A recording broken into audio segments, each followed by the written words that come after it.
മൗനം. വെറും 1 മിനിറ്റ് മാത്രമുള്ള ഈ തമിഴ് ഷോർട്ട് ഫിലിം വളരെയേറെ അഭിനന്ദനാർഹമാണ്. ജീവിതത്തെക്കുറിച്ച് ആഴമുള്ള ചില സന്ദേശങ്ങൾ ചുരുങ്ങിയ സമയത്തിനുള്ളിൽ ഇത് നമുക്ക് നൽകുന്നുണ്ട്. റെഡ് സിഗ്നലിൽ നിർത്തിയിട്ട ഓട്ടോറിക്ഷയ്ക്കരികിൽ വന്ന് കാലിന് സ്വാധീനക്കുറവുള്ള ഒരു ഭിക്ഷക്കാരൻ ഭിക്ഷ യാചിക്കുകയാണ്. ഓട്ടോ ഡ്രൈവറാകട്ടെ അയാളെ ഒന്ന് നോക്കുക പോലും ചെയ്യാതെ നിർദാക്ഷിണ്യം പറഞ്ഞയക്കുന്നു. എന്നാൽ പിന്നിലിരിക്കുന്ന യാത്രക്കാരനാകട്ടെ ദയാപൂർവം പോക്കറ്റിൽ നിന്ന് പണം നൽകുക മാത്രമല്ല, താൻ ഒരു ദിവസം 200 രൂപയെങ്കിലും സമ്പാദിക്കുന്നവല്ലേ, 1 രൂപയെങ്കിലും ഈ പാവത്തിന് കൊടുത്തുകൂടെ എന്ന് പറഞ്ഞ് ഓട്ടോ ഡ്രൈവറെ ഉപദേശിക്കുകയും ചെയ്യുന്നു. സിഗ്നൽ പച്ചകത്തി ഓട്ടോ മുന്നോട്ട് നീങ്ങുന്നു. സിനിമ പകുതിയായപ്പോൾ 3 കഥാപാത്രങ്ങളെ നമ്മൾ പരിചയപ്പെട്ടു കഴിഞ്ഞു. ചുരുങ്ങിയ സമയത്തിനുള്ളിൽ തന്നെ ഈ 3 പേരെക്കുറിച്ചും നമുക്ക് വ്യക്തമായ ഒരു ധാരണയും ഉണ്ടായിക്കഴിഞ്ഞു. 1. ഭിക്ഷക്കാരൻ. അയാളെക്കുറിച്ച് നിങ്ങൾക്ക് എന്ത് തോന്നി? സഹതാപം. വയ്യാത്ത ഒരു പാവ മനുഷ്യൻ, ജീവിക്കാൻ വേറെ നിവൃത്തിയില്ലാത്തവൻ. 2. Auto driver. ക്രൂരൻ, മനസാക്ഷിയില്ലാത്തവൻ, സഹായമർഹിക്കുന്ന ഒരാൾ തൊട്ടു മുന്നിൽ വന്ന് യാചിച്ചിട്ടും സഹായിക്കാത്തവൻ. 3. യാത്രക്കാരൻ. ഒരു നല്ല മനുഷ്യൻ, സഹായിച്ചു എന്ന് മാത്രമല്ല, നന്മ ചെയ്യാൻ അയാൾ മറ്റൊരാളെ പ്രേരിപ്പിക്കുകയും ചെയ്തു. ശരി, നമുക്ക് ബാക്കി കൂടി കാണാം. ഓട്ടോ ലക്ഷ്യസ്ഥാനത്തെത്തുന്നു. യാത്രക്കാരൻ പോക്കറ്റിൽ നിന്ന് 100 രൂപ എടുത്ത് ഡ്രൈവർക്ക് കൊടുക്കുന്നു. ഡ്രൈവർ ചേഞ്ച് ഇല്ലേ സാറേ എന്ന് ചോദിക്കുന്നു. അത് ആ കടയിൽ പോയി വാങ്ങിയിട്ട് വാ എന്ന് യാത്രക്കാരൻ തെല്ലധാർഷ്ട്യത്തോടെ പറയുന്നു. മറുത്തൊന്നും പറയാതെ കടയിൽ പോയി ചേഞ്ച് വാങ്ങാൻ ഓട്ടോ ഡ്രൈവർ ഇറങ്ങുമ്പോൾ നമ്മൾ തരിച്ചിരുന്നു പോകുന്നു. അയാൾ നമ്മൾ ആദ്യം കണ്ട ഭിക്ഷക്കാരനേക്കാൾ കാലിന് സ്വാധീനക്കുറവുള്ള ഒരു മനുഷ്യനായിരുന്നു. ക്രച്ചസിന്റെ സഹായത്തോടെ മാത്രം നടക്കാൻ സാധിക്കുന്ന ഒരു മനുഷ്യൻ. ഈ കൊച്ചു വീഡിയോ തരുന്ന പാഠങ്ങൾ എന്തൊക്കെയാണ്? 1.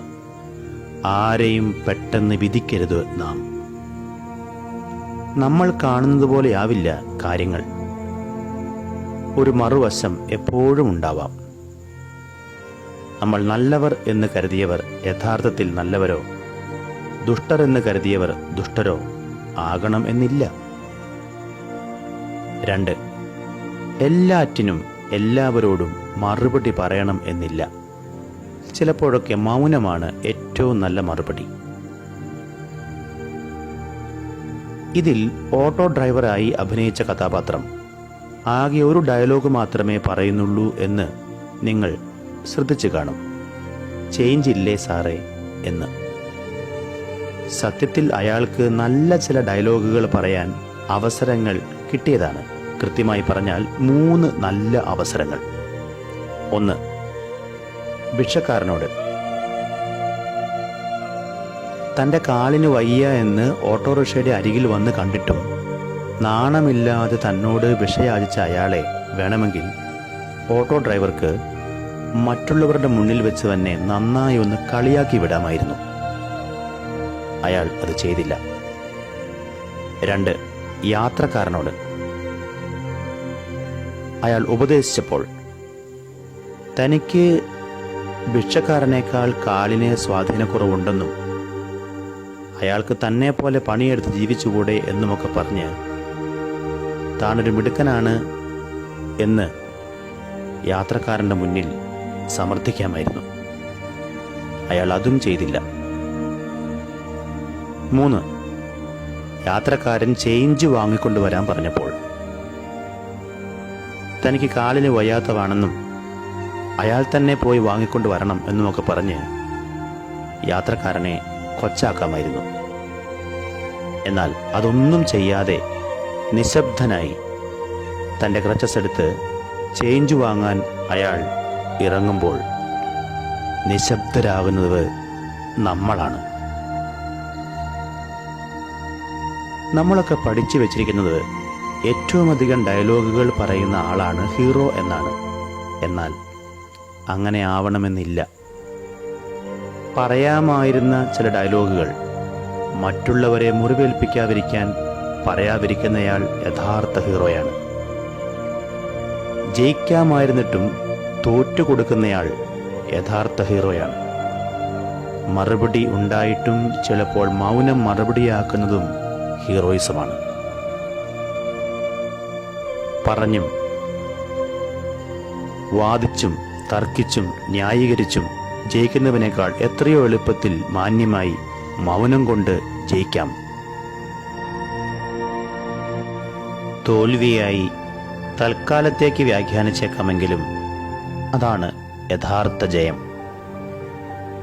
കണ്ണുകളടച്ച് ഒരു നിമിഷം പ്രാർത്ഥിക്കാം.